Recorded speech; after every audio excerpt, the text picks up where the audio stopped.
और उस और एफर्ट यहाँ आकर के बैठते नहीं, वो एफर्ट करते करते ईर्ष्या, लोग, ये वो सब पार्ट है ना वो। नहीं वो असल में उसी के कारण ही एफर्ट होता है, ये भी जान। ईर्ष्या लोग की वजह से ही एफर्ट लगाता है। क्योंकि वो जो है ना वो एक तरह से तुम्हारा वो चेतना के स्तर पर है, और समझ लो वो सॉफ्टवेयर है, ये सब हार्डवेयर है ये जो हम लोग कर रहे हैं, तो वहाँ पर मूल कारण तो वही है, प्रोग्रामिंग वहाँ जो हो रही है वही हम यहाँ कर रहे हैं, उसी को यहाँ इम्प्लीमेंट कर रहे हैं। और आप जितना लागू करेंगे, विशेषकर जिसको कि आप अपना समझते हैं, जो आपका करीबी जैसे दयाल वगैरह है मान लो, या आपके भाई हैं, तो जितना ज़्यादा करेंगे वे उतने बड़े शत्रु सिद्ध होंगे। जब वे लोग होंगे तो वे उतने बड़े शत्रु सिद्ध होंगे। वे शुरू से ही शत्रु रहते हैं, लेकिन आप पहचान नहीं पाते, छिपे हुए रहते हैं, छिपे हुए शत्रु हैं, उस वक्त वे प्रकट होते हैं।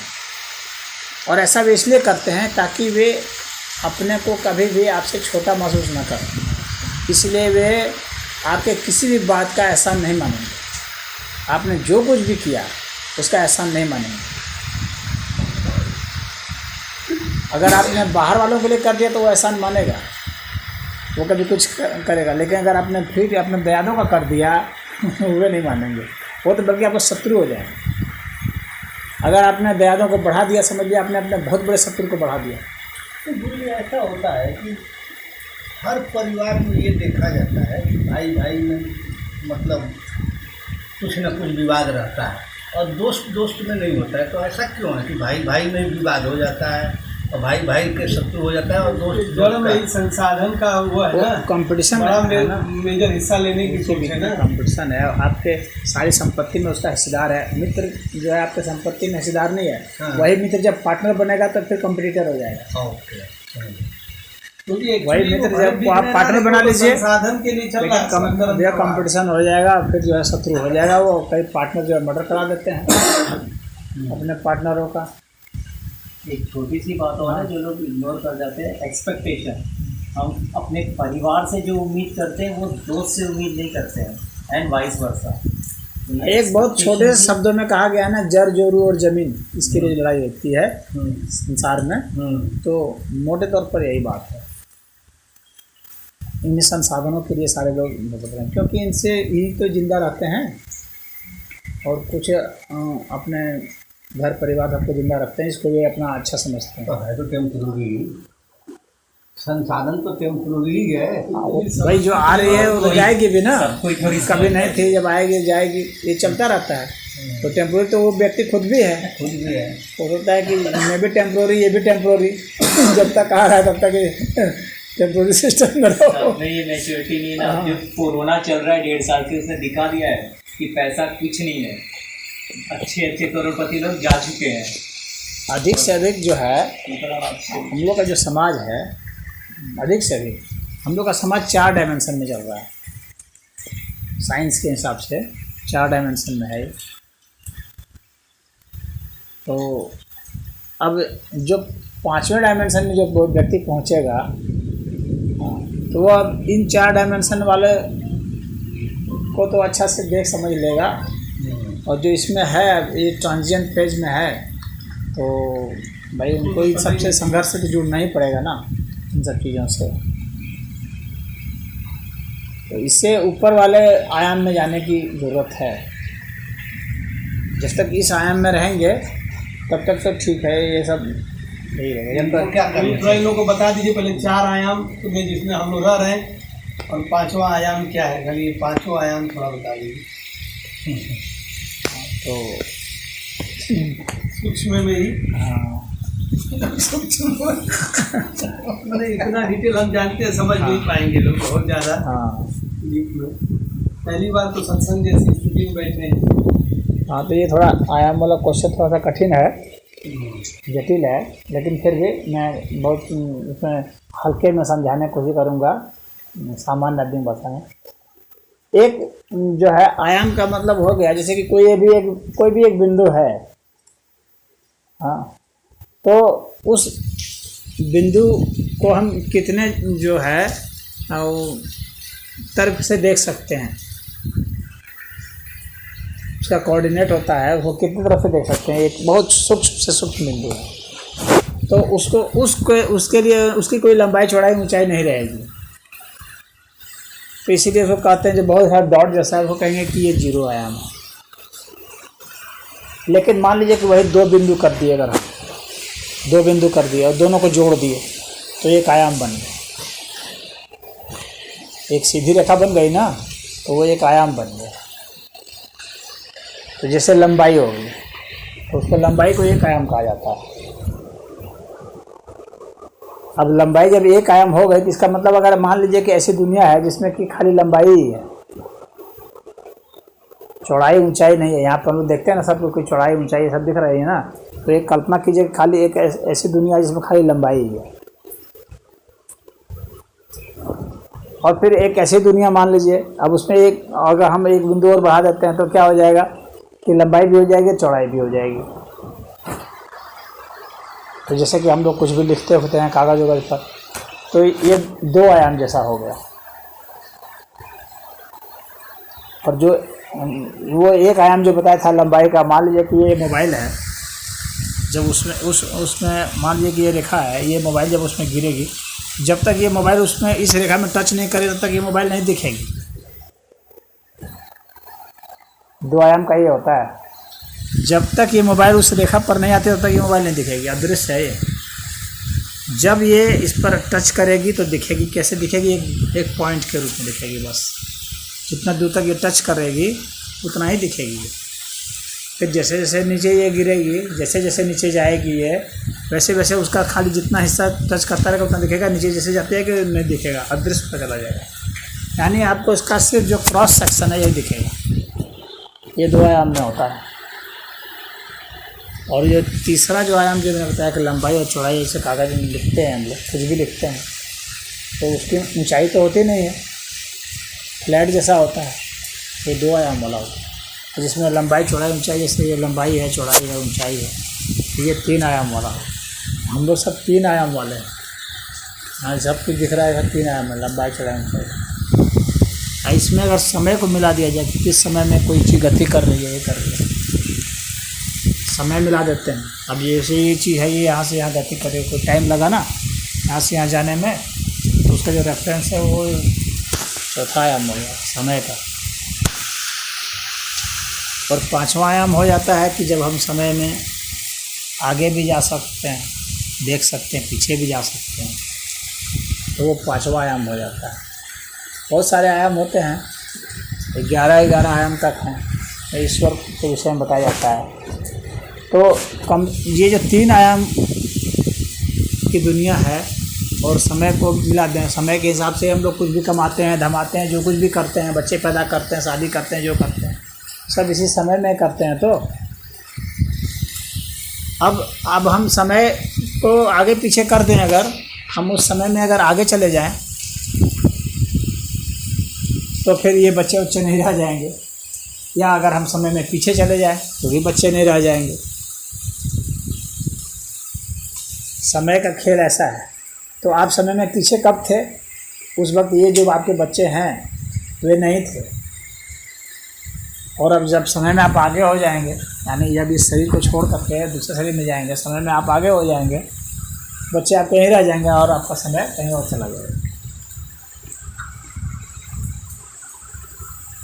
तो इस तरह से समय के आगे पीछे हो जाने से आपके आगे का जन्म पीछे का जन्म होता है, जिसमें कि ये वे नहीं रहते हैं जो भी हैं। तो वो जब हम उस दुनिया के बारे में सोचेंगे तो फिर अब आपको ये दुनिया लगेगी कि ये तो व्यर्थ जैसा लगेगा। करे कहाँ इसके लिए यहाँ कितना उद्यम हम कर रहे हैं, इसके लिए थोड़ा सा समय अगर आगे और पीछे गया बस ये सब जो ये अभी बता रहे थे कि ये तो ऐसे ही है तो ख़त्म होता है। बस समय को थोड़ा आगे पीछे कर दीजिए, फिर थोड़ा खिसका दीजिए। मतलब अभी मान लीजिए अभी जितना अब तक किए हैं, जो कुछ भी मान लीजिए उसकी एक फ़िल्म बन जाए, उस फिल्म को हम बैक प्ले करते हैं तो आप कहीं हार रहता है, उस पर देखते हैं फिर हम तो वहाँ थे, वहाँ संघर्ष कर रहे थे, स्ट्रगल कर रहे थे, कमा के जोड़ रहे थे, या इसको थोड़ा अभी जहाँ है इसका आगे आने वाली जो सीन है उसको थोड़ा बढ़ा दें। अब बीमार पड़ गए हैं, बूढ़े हो गए, अब बढ़ने वाले काम खत्म तो अब लगेगा कि ये सब जो किए सब ये सब निरर्थक हो गया। ये समय का जो है चौथा आयाम जो है, यह हम लोग को बताता है कि इस जिस दुनिया के लिए तुम इतना परेशान हो रहे हो, ये जो वास्तव में जो अस्तित्व है ये इतना ही भर नहीं है, इसी 3 आयाम में नहीं है, चौथा आयाम भी है। और 5वां आयाम में क्या है कि हम एक साथ समय में 2 जगह रह सकते हैं। ये थोड़ा बहुत विचित्र लगेगा सुनने में कि एक ही साथ हम यहाँ भी हैं और एक ही साथ हम मंगल ग्रह पर भी बैठे हुए हैं, एक ही साथ। ये 5वां आयाम होता है जब हम समय एक ही समय में हम स्पेस को लांघ जाते हैं, स्थान विशेष को लांघ जाते हैं कि हम वहाँ भी हैं यहाँ भी हैं। और छठे आयाम में क्या होगा कि हम वहाँ भी रहेंगे और यहाँ भी रहेंगे और एक साथ कभी भी वहाँ से यहाँ आ सकते हैं और यहाँ से वहाँ जा सकते हैं। अच्छा, 5वें में जाना आना नहीं होता है। हाँ, 5वें में हम होते हैं, हाँ, लेकिन उसके लिए आपको रिटर्न होने के लिए हमको उस पॉइंट पर जाना होता है जिस पॉइंट से हम ट्रेवल किए थे। या एक नहीं। और उसमें क्या है कि हम दोनों में आ सकते हैं, तत्काल ही आ सकते हैं, जा सकते हैं, आ सकते हैं, जा सकते हैं। हाँ। और 7वें में क्या होगा कि अब जितने भी प्रकार के मतलब यूनिवर्स के जितने भी पॉइंट्स हैं उन सभी पॉइंट्स में हम जा सकते हैं एक साथ ही। छठे में फिक्स जगह पर जा सकते और हैं। हाँ, छठे में फिक्स जगह पर जा सकते हैं, सही जगह पर, हर पॉइंट पे नहीं जा सकते हैं, समझिए। 7वें में हम हर पॉइंट पे जा सकते हैं, लेकिन उसी यूनिवर्स में जा सकते हैं जिसकी एक शुरुआत हुई थी, जिसकी एक शुरुआत हुई थी, यानी एक शुरुआत से जो फैल करके बहुत बड़ा हो गया था सब जगह, उसी में जा सकते हैं। अच्छा, हाँ। मल्टीवर्स भी तो है। और उसके आगे वाले में 8वें में तो हम जितने भी हुए थे, किसी भी समय शुरुआत हुए थे, कहीं पर भी थे और कितने भी जगह थे, उन सभी में जा सकते हैं, आ सकते हैं। हाँ।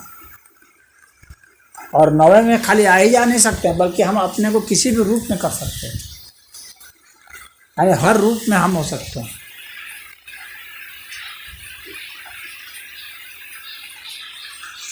और दिख भी सकते हैं, नहीं भी दिख सकते हैं, एक साथ ही सभी रूप में। भौतिक हर रूप। हाँ। मतलब जो भी महाकाल लगा तो वो 30 वर्ष में 30। और 10वें में जाएंगे तो हम इसका सिद्धांत भी बदल सकते हैं। 10वें में होने पर हम इस सिद्धांत भी बदल सकते हैं। यूनिवर्स के मल्टीवर्स के प्रिंसिपल को ही चेंज कर सकते हैं। ये जिस नियम से, जिस विज्ञान से ये चल रहा है, उस विज्ञान को भी बदला जा सकता है।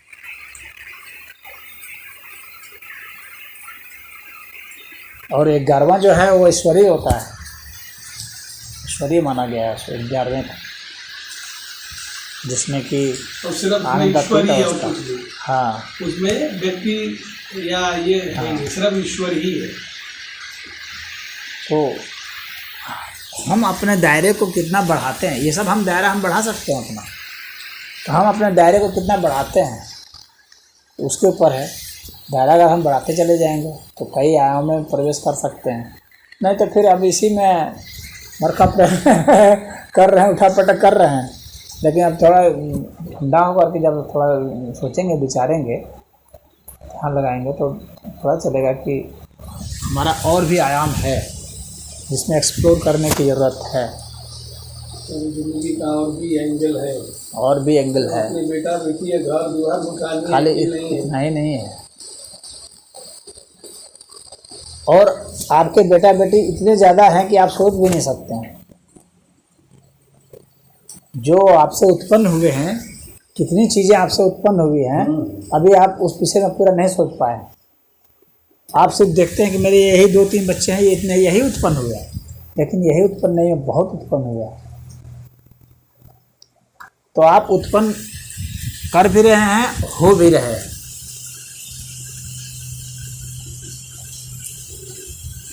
आप खुद सोचिए कि आप जिस समय, आज से 10 वर्ष पहले देखिए, आपको लगेगा कि अब मैं वो आदमी नहीं हूँ, यानी आप कुछ और उत्पन्न हो गए। तो आप में जो बदलाव आ रहा है, जिस स्तर पर बदलाव आ रहा है, उस स्तर के बदलाव को जब महसूस करेंगे तो आप देखेंगे कि मैं कैसे कैसे उत्पन्न हुआ। एक एक चीज़ जो है ना आपके उत्पन्न होने में भूमिका निभा रही है। वर्षा जो हो रही है ये भी हम उत्पन्न होने में भूमिका निभा रही है, हवा जो चल रही है निभा रही है, लेकिन उसका आयाम हम नहीं देख पा रहे हैं। यहाँ पर इसी समय में, एक ही समय में अलग अलग यूनिवर्स है, इसी समय में इसी स्थान पर है। यानी स्थान के भीतर भी स्थान है, ओवरलैप का स्थान है, ओवरलैपिंग कर रहा है, यानी एक अलग दुनिया है जिसको हम नहीं अभी देख पाते हैं सामान्य रूप से, लेकिन वो मौजूद है और हमारे को प्रभावित करती है। अच्छा, वो हमें प्रभावित भी कर बिल्कुल प्रभावित करती है। इसीलिए कभी भी प्रेडिक्शन नहीं किया जा सकता है। जितने भी लोग प्रेडिक्शन करते हैं इसीलिए गलत हो जाते हैं, क्योंकि उनके प्रभाव को हम महसूस भी नहीं करते। जब उनको वो देख भी नहीं पाते तो महसूस क्या करेंगे। इसीलिए घटनाएं जो है व्यक्ति की समझ से अलग घट जाती हैं, तो वो फिर अपना भाग्य को दोष दे ले या महत्व दे दे अपने अपने अनुकूल प्रतिकूल के हिसाब से। तो इस तरह से आयामों के भीतर जो है हम लोग, ये पूरा अस्तित्व जो है रह रहा है। हाँ ये बहुत ही विचित्र है जी। और इसका खेल बहुत बहुत निराला है।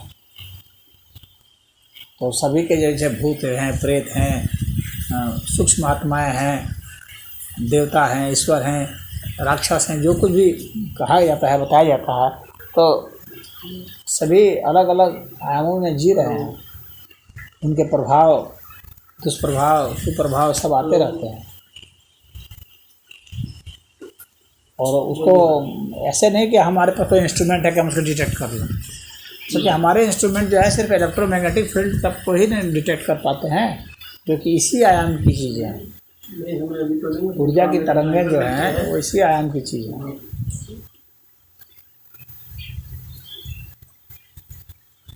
जो उस आयाम से ही बाहर है, उसको कैसे डिटेक्ट करें? नहीं, उसको डिटेक्ट करने का एक ही उपाय है कि आप स्वयं उस आयाम में प्रवेश करें, और दूसरा कोई उपाय नहीं। और जब वहाँ प्रवेश करेंगे तब आपको लगेगा ओह, तो क्या मैं भी इसी ईंट पत्थर प्लास्टिक और रबर ये सब पर परेशान हो रहा था। अब वहाँ उस समय वो बात समझ में आएगी। फिर उसके बाद आकर्षण नहीं रह जाएगा इसका। सामान्य रूप से जिस तरह का जो आकर्षण रहता है अभी, वैसा आकर्षण नहीं रह जाएगा। फिर एक ऐसा ही कैजुअल हो जाता है।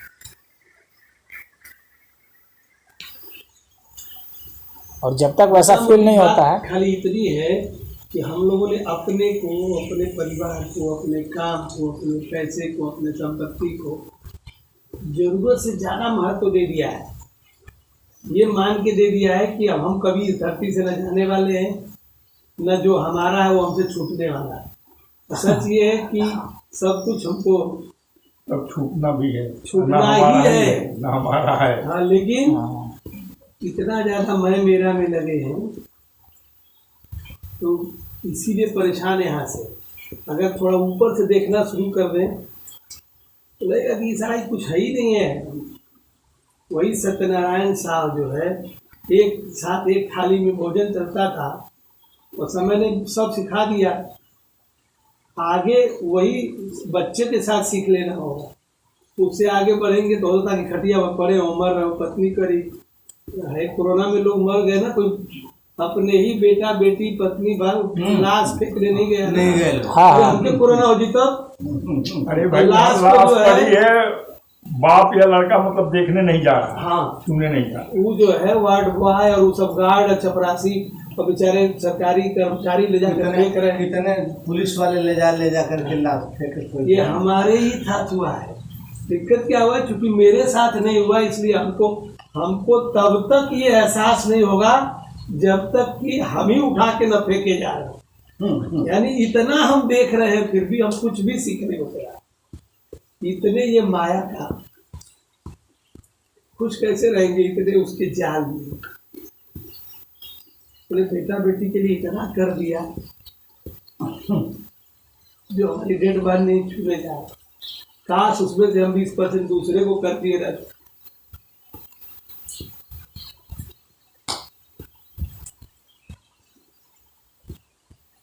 तो हम वही मोह किए अपने सत्यनारायण का, हम वही मोह कर रहे हैं अपने दीपक का। वही मोह बने हम अपने, मेरे अलावा अपनी जा ही नहीं रहे। तो घर पे क्या बात हो रही थी शादी में, मैं मेरा से आगे कुछ है ही नहीं, तो सुख कहाँ से होगा भाई। अब अपने मोटे तौर पर ना अपने आमदनी को मोटे तौर पर अपनी आमदनी को इस हिसाब से विभाजित करें, अपने आमदनी को, अपने समय को, अपनी शक्ति को, कि जो मतलब कि जिसको आप अपना घर का समझते हैं उनके लिए करें, उसके अलावा फिर जो दूसरे हैं जिसको आप दूसरे समझ रहे हैं उनके लिए करें, फिर जो मनुष्य नहीं हैं उनके लिए भी कुछ करें, पेड़ पौधे हैं उनके लिए भी कुछ करें। सबके लिए जब कुछ करेंगे ना तो आपको फिर एक अलग आभास होगा, क्योंकि उसके अलग तरंगे आएंगी उन सब से। और जो हो सकता है कि अभी आपको इसमें काम ना आए, वो हो सकता है वे काम आ जाए कभी इसका प्रभाव है। इसलिए मनुष्य को जैसे कहा जाता है ना कि कभी एक ही चीज़ में पैसा नहीं लगाना चाहिए, तो पैसा कई जगह लगाया जाता है। एक ही जगह लगाएंगे तो वहीं कुछ खत्म हुआ तो जीरो हो जाएंगे। कई जगह लगाएंगे तो एक जगह जीरो हुआ तो दूसरे का बचे रहेंगे। उसी तरह से ज़िंदगी का जो इन्वेस्टमेंट है उसको कई जगह लगाना चाहिए। कई जगह लगाएंगे तो कई जगह से जो है आपको कुछ ना कुछ मिलेगा। कहीं कुछ ख़राब भी मिल सकता है, कहीं कुछ अच्छा भी मिल जाएगा, लेकिन वो अच्छा मिले या ख़राब मिले, ज़िंदगी को एक रोमांच ज़रूर देगा, एक नई सीख देगा और एक नया चैलेंज देगा। वो अलग अलग जगह इन्वेस्ट करेंगे तो एक ही जगह मान लीजिए रह गए, एक ही गांव में रह गए तो क्या बात है। कई जगह घूमेंगे तो वो अलग अलग चैलेंज मिलेगा ना, अलग अलग चीज़ों का एहसास होगा। कभी हिमालय पर गए, कभी समुद्र में गए, कभी नदी के भीतर घुसे, कभी तालाब में घुसे, कभी जंगल में घुसे, कभी पहाड़ पर चढ़े। उसका एक अलग महत्व है, क्योंकि ज़िंदगी को हमने वहाँ लगाया। अब एक ही जगह रह गए, एक ही गांव में रह गए, एक ही दुकान पर बैठे बैठे रह गए, तो एक तरह से आपने जीवन को बहुत थोड़ा जिया। जितने ज़्यादा क्षेत्र में एक्सप्लोर करेंगे उतना ही ज़्यादा आपके भीतर में जो अस्तित्व है ना वो रेस्पॉन्स करेगा। आप मान लीजिए कि उसी तरह से खाली यही नहीं, अपने समय को इस तरह से विभाजित किए। मान लीजिए थोड़ा सा कभी साहित्य पढ़ के देखिए, उसमें एक अलग मज़ा आएगा। कभी गणित का सवाल हल करके देखिए, उससे दिमाग के अलग हिस्से को जो है एक्सरसाइज करने का मौका मिलेगा। कभी इकोनॉमिक्स को देखिए पढ़ के, कभी ज्योग्राफी को देखिए, कभी फिजिक्स को लेके देखिए। हर विषय जो है ना हम लोग के दिमाग के अलग अलग क्षेत्र को छेड़ता है। अच्छा, बिल्कुल। हम लोग के दिमाग में जो कोशिकाएं हैं तो मतलब मैथ के लिए अलग कोशिकाएं, अलग कोशिकाएं। अच्छा, ये नहीं है कि आपका एक ही हिस्सा जो है वही मैथमेटिक्स देखेगा, वही एक हिस्सा जो है आँख से भी देखेगा। नहीं, दृष्टि के लिए अलग कोशिकाएं है, सूंघने के लिए अलग कोशिकाएं, सुनने के लिए अलग हैं, हाँ, लैंग्वेज के लिए अलग है। अगर आप इसका जो fMRI निकाला गया है मस्तिष्क का, अगर MRI भी, साधारण MRI भी करेंगे आप तो अलग अलग रीजन जो है पेंट में आएगा, अलग अलग रीजन जो है कलर्ड आता है। हाँ, कहाँ कहाँ प्रयोग हो रहा है। यदि आप इंग्लिश बोलते हैं तो अलग क्षेत्र प्रभावित होगा, अगर आप हिंदी बोलते हैं तो अलग क्षेत्र प्रभावित होगा।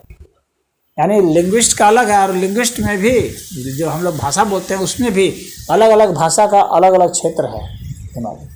और इन सबका जब कोऑर्डिनेशन एक साथ जब होता है ना तो दिमाग पूरा का पूरा एक स्पष्ट उसको चित्र नजर आता है, तब स्पष्ट सोच होती है। और तो उस व्यक्ति को पूर्णता का ख्याल आएगा, उस व्यक्ति को पूर्णता का ख्याल आएगा, उसको हर चीज़ अच्छे समझ में आती है, कंफ्यूज नहीं होगा, वो कम से कम कंफ्यूज होगा।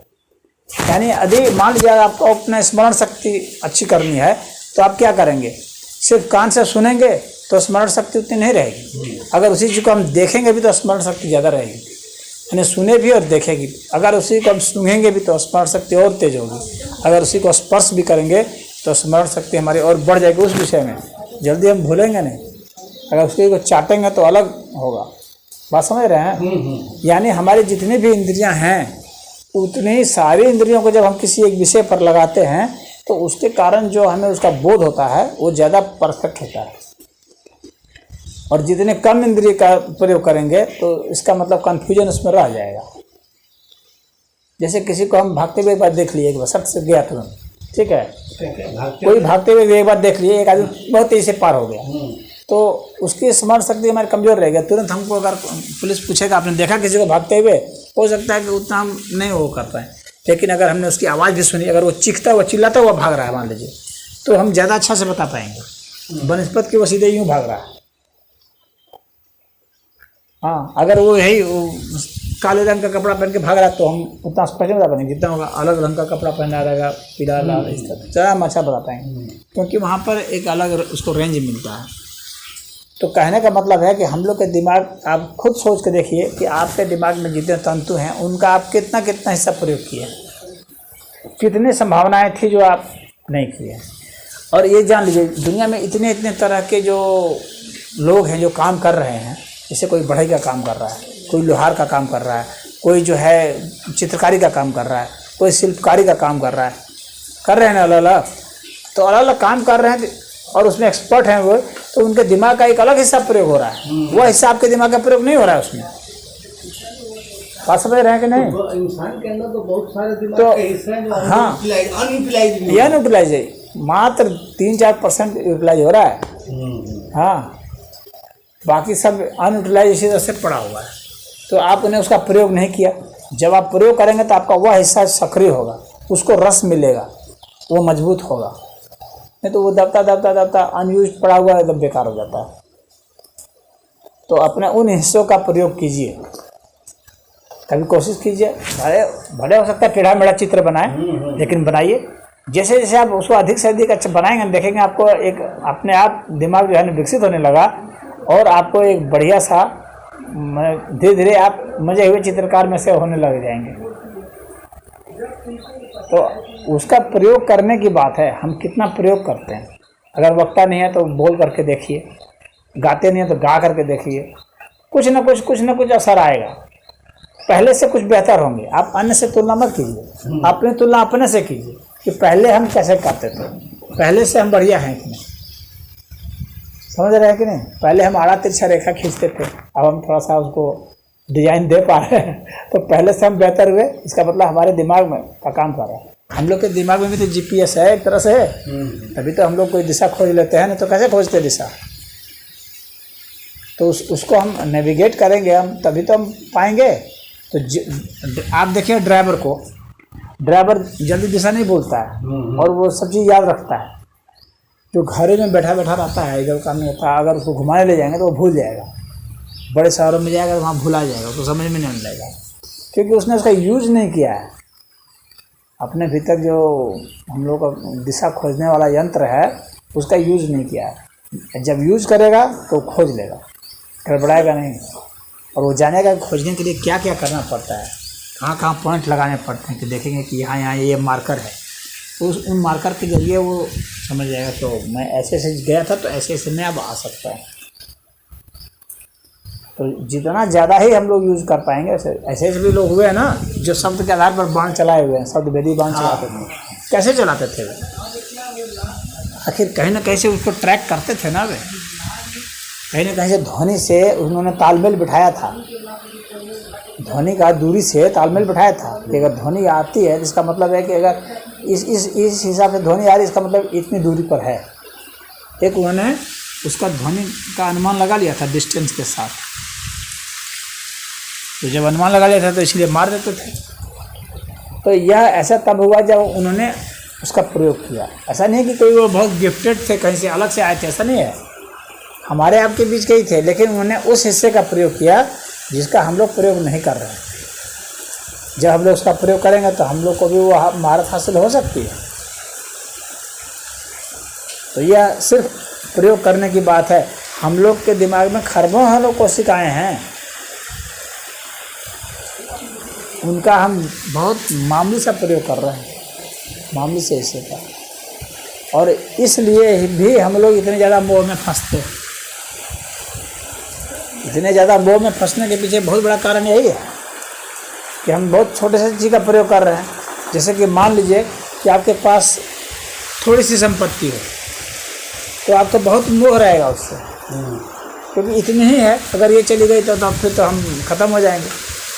अगर किसी के पास बहुत है तो चलो इतना गया तो इतना मेरे पास है, तो हम लोग दिमाग का जो छोटा सा हिस्सा जो हम प्रयोग कर रहे हैं उसके कारण ही हमारे में बहुत मोह है। जितना ज़्यादा हिस्से का प्रयोग करेंगे मोह उतना ही हमारा घटता चला जाएगा, क्योंकि हमारे पास बहुत सारी संभावनाएं हो जाएंगी ना, बहुत सारे हमारे हुनर हो जाएंगे। एक हुनर नहीं होगा कि खाली हमको चित्रकारी आ रही है, हमें बजाना भी आ रहा है, हमें गाना भी आ रहा है, हमें दौड़ना भी आ रहा है, समझ रहे हैं। हम जहाँ भी जाएंगे हमारे पास काम ही काम की हमें कोई कमी नहीं है, क्योंकि हमारे पास हुनर ही हुनर है।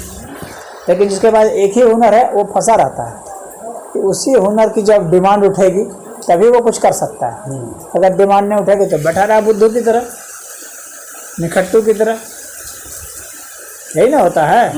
आपके पास जितनी तरह के हुनर रहेंगे आपके पास जीने की संभावना उतनी ज़्यादा रहेगी, उतना बेहतर आप जीवन जी सकते हैं।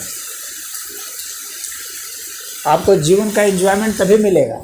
अधिकतर लोग जीवन को एंजॉय नहीं कर पाते इस कारण से, क्योंकि उन्होंने अपने जीवन को सीमित कर दिया बहुत छोटे से चीज़ों में।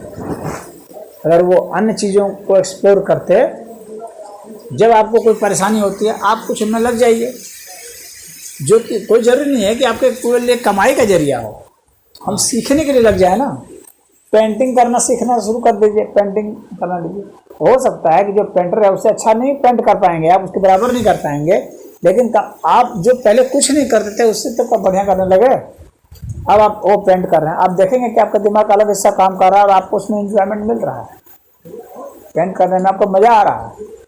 जब मज़ा आना आपको बंद हो जाए उसको छोड़ दीजिए, झाड़ू लगाइए, उसका एक अलग मज़ा है। खाना बनाने लगिए, भोजन बनाइए, पाक शास्त्र में हाथ आजमाइए, उसका एक अलग मज़ा है। उसमें आपका दिमाग अलग प्रयोग होगा।